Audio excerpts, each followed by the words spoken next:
शुक्र है बाबा जी। बाबा जी, आपके समुख हमारी एक अर्ज है। आप फरमाते हैं कि असल शब्द गुरु है।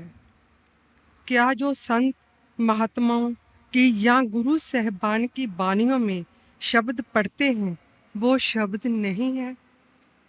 फिर शब्द क्या है जो गुरु है? प्लीज विस्तार पूर्वक हमें समझाइए। बेटा, इंसान हर एक चीज़ का अपना तर्जुमा करता है और अपनी तरफ से आसान तर्जुमा करने की कोशिश करता है। अब जब आपने लफ्ज़ शब्द इस्तेमाल किया है तो कैसे इस्तेमाल किया है? शब्दे उपजे शब्दे भिण से, नामो उपजे नामे भिण से। ठीक है। अब शब्द के जरिए सारी उत्पत्ति पैदा की गई है और शब्द के बगैर यहाँ किसी चीज़ की हस्ती कायम नहीं रह सकती। सो इसलिए शब्द तो वो ताकत है। एक नाम जुग चार उदारे, वो शब्द वो नाम जिसने चारों जुगों को तारा है। अब वो क्या किसी लफ्ज के दायरे में बंद हो सकती है ताकत? जब भी आपने शब्द का जिक्र किया है, कबीर साहब की बानी है, 52 अक्षर लोक तरह सब किछिन माहे, ए अक्षर खिन जाएंगे वो अक्षर इनमें नाहे। और इसी सोच को आगे ले जाते हुए गुरु घर ने फरमाया था, जिस वक्खर को लैन तू आया, राम नाम संतन घर पाया। सो ये जो अखरी लफ्ज है ना, ये समझाने के लिए इस्तेमाल किए गए हैं, मगर जो असल शब्द है वो तो क्रिएटिव पावर है। ये वो ताकत है जिसने सारी सृष्टि को पैदा किया गया है। अब देखो, आप लफ्ज ले लें प्यार का। अब जो आखिरी लफ्ज प्यार है और जो प्यार की ताकत है, वो दो अलग अलग चीजें हैं। लफ्जों का सहारा लिया गया उस ताकत को समझाने के लिए, मगर प्यार प्यार कहने से प्यार का एहसास नहीं होगा। अब जैसे घर में बच्चे का जन्म होता है, माँ बाप नामकरण करते हैं, तो जो भी उनको लफ्ज़ अच्छा लगता है वो बच्चे के साथ जोड़ दिया जाता है।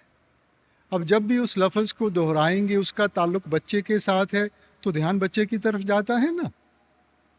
मगर दिन में माँ ने बच्चे को कई अलग अलग लफ्ज़ों से पुकारना है।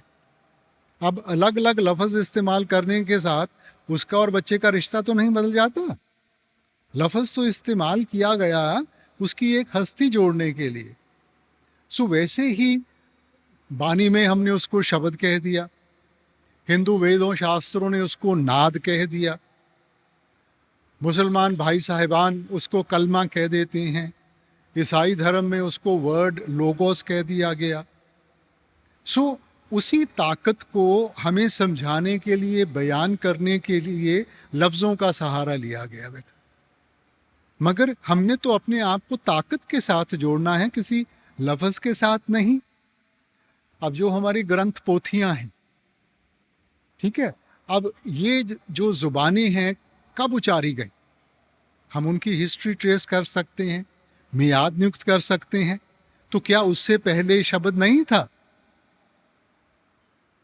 शब्द तो वो ताकत है जिसने सृष्टि को बनाया था। सो वो किसी एक जुबान के दायरे में बंद नहीं हो सकती, वो तो इन जुबानों से, सभी चीजों से ऊपर है ना।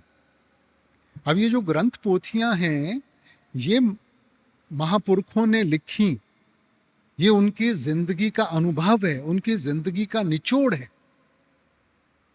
ये अनमोल दौलत आप हमें दे के गए हैं कि हम उनको पढ़ के कुछ सीखें और उसको अपने सामने रख के अपने आप को उसमें ढालने की कोशिश करें। हम उसका एक लिटरल मीनिंग ले लेते हैं कि जी ये कोई खास लफ्ज़ है। चलो, अगर लफ्ज़ भी है तो फिर कौन सा लफ्ज़? ग्रंथ पोथियां तो इतनी लफ्ज़ों के साथ जुड़ी हुई हैं ना। हमने अपने आप को उस एक नाम के साथ जोड़ना है। इसलिए आप कहते हैं इस जग में नाम अलभ है, गुरमुख बसे मन आए। ये वो ताकत है जिसकी पहचान हमें नहीं हो सकती। गुरमुखों की संगत में जाती हैं, वो युक्ति समझाते हैं, उस युक्ति को अपनाएंगे, ध्यान को अंतर्मुख करेंगे, तब हमें उस सच्चे शब्द की पहचान होगी। कबीर साहब की भी बानी सुनते हैं ना, कबीर आधी साख यह कोट ग्रंथ कर जान, नाम सत जग झूठ है, सुरत शब्द पहचान। कि जब सुरत को शब्द के साथ जोड़ेंगे तब उसका एहसास होगा, तब उसकी पहचान होगी। ये कोई अखरी लफ्ज नहीं है। अब ये जो हम पंजाबी जुबान बोलते हैं, कुछ साल पहले तो ये जुबान नहीं थी बेटा। तो क्या इसके पहले कोई मुक्ति नहीं हासिल करता था? किसी को शब्द की पहचान नहीं थी बेटा। सो लफ्ज उचारे गए हैं हमें समझाने के लिए। अब ये शब्द को हम अंग्रेजी में तर्जमा करें, हम इसको वर्ड कहेंगे। तो ईसाई धर्म में भी यही फरमाया गया है, in the beginning was the word and the word was with God and the word was God. शुरू में वो शब्द था, वो शब्द मालिक के पास था, वो शब्द ही मालिक था, शब्द ही मालिक था। And all things were created by it, और सब कुछ उसके जरिए बनाया गया, और इसके बगैर यहां किसी चीज की हस्ती कायम नहीं रह सकती। गुरु घर की बानी में आपने फरमाया, उत्पत परलय शब्दे होवे, शब्दे ही फिर उपत होवे। शब्द वो ताकत है जिसने सृष्टि बनाई है, जिसके बल के ऊपर दुनिया खड़ी है। मालिक अपनी मौज में आके सृष्टि से शब्द को वापस बुला लेगा, सब चीज की हस्ती खत्म हो जाएगी। अपनी मौज में आकर दुनिया को फिर से कायम करना है, शब्द ही फिर उपत हो गए। इसलिए वो ताकत है बेटा, वो क्रिएटिव पावर है, कोई लफ्ज नहीं है। और शब्द ही गुरु है बेटा, शब्द गुरु सुरत तुन चेला। सो जो बाहर का जिस्म है वो तो सिर्फ समझाने के लिए है, सच्चा गुरु तो शब्द है। और शब्द कहाँ है? हमारे अंदर है।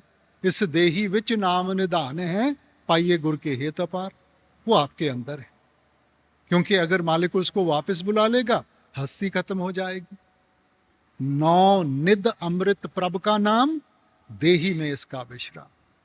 वो अनमोल दौलत वो आपके अंदर है, और मिलेगी, अंदर से मिलेगी। शुक्र है बाबा जी, शुक्र है।